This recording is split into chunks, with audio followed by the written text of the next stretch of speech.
What's going on, dudes and dudettes? Yes, this week did end in a victory for me in fantasy football. I am at 6-4 for my record. I am number 3, so right now I technically make the playoffs. 1485 points scored, so I'm second in scoring, only to the guy who's in first place. But yeah, let's check out the matchup. So, luckily, for some reason, my cousin isn't really playing, it looks like. But I mean, his quarterback did get quite a bit of points for him.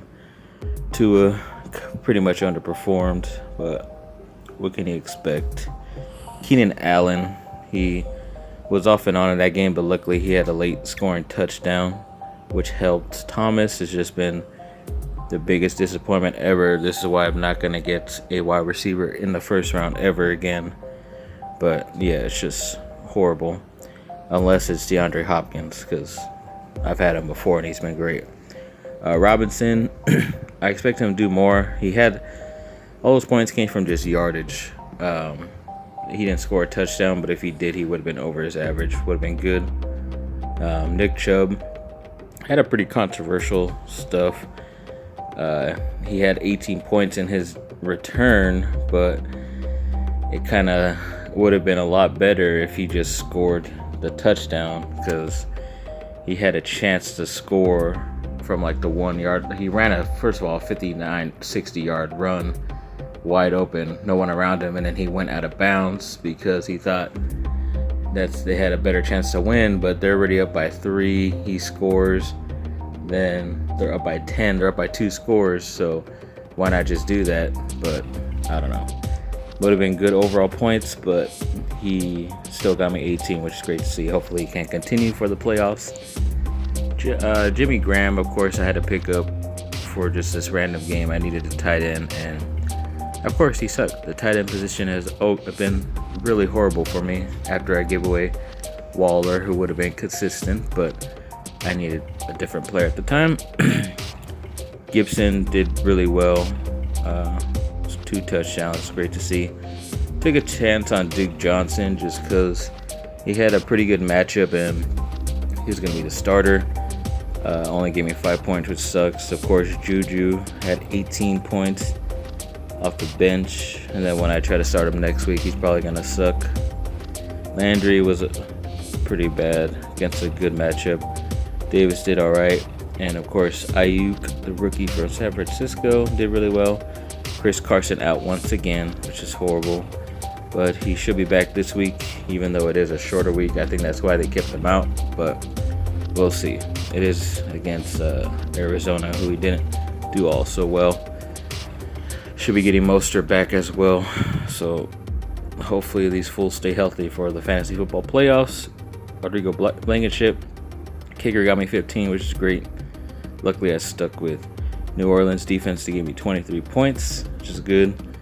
Better than the 11 Cleveland got. So let me get into the more in-depth look at this matchup.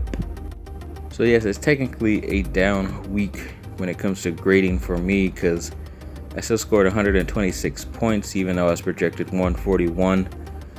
And I ended up with a C, but still got the victory. Pretty much kept the lead the entire time, never lost it. It was his 5th straight loss, which sucks, but seems like he's out of the playoff picture. Most of my points came from my defense, rookie running back Gibson, Chubb, who finally returned, and the quarterback. His most were right there. Yep, highlighting Chubb and Gibson. So my quarterback did less than him, but my running backs were way better. Wide receivers barely. I didn't get anything from a tight end. He didn't get anything from his kicker, and my defense was a lot better as well. And like it says, only 4 of my 10 starters exceeded their scoring projections, and I still won, which is good. Both teams put up fewer points than their season scoring average, so yeah. Not only did the ex-presidents win, but they also covered the 48.95 points forecasted margin of victory. It's crazy. I'm 5-1 in blowout games this year, which is weird. Week 11 will feature the top scoring teams in the league as the ex-presidents go up against Comeback Kid, which is my brother's team. Each of these teams have players on bye week, of course. Or wait, has a player on bye week by next week. I don't know. Yahoo always fucks up and they never fix their shizzle. But that's why I'm here to give them shizzle. And that's why they need someone who's an editor to really look at all this stuff. Let's see, each of these teams has players on bye week. As Diggs, the defense, Singletary, and Kittle are off. And Ayuk, Mostert, Graham, take a seat. I don't even have Graham anymore. Ex-presidents over the last 3 weeks have scored 130 points. The Comeback Kid has averaged 152. Yes, he has averaged more. He's still winning. Yeah, should be a pretty darn good matchup.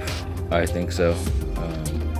I'm technically projected to win by a couple points. We're both projected like around 140 something, so should be a good matchup. I know we got into like the 180s, 190s in week 2 when I believe it was when we played, so it should be very fun. Hoping to give a positive update next time, but I'm pretty sure because of my overall points I'll still be in the playoff hunt. But it's always nice to get a W against your little bro.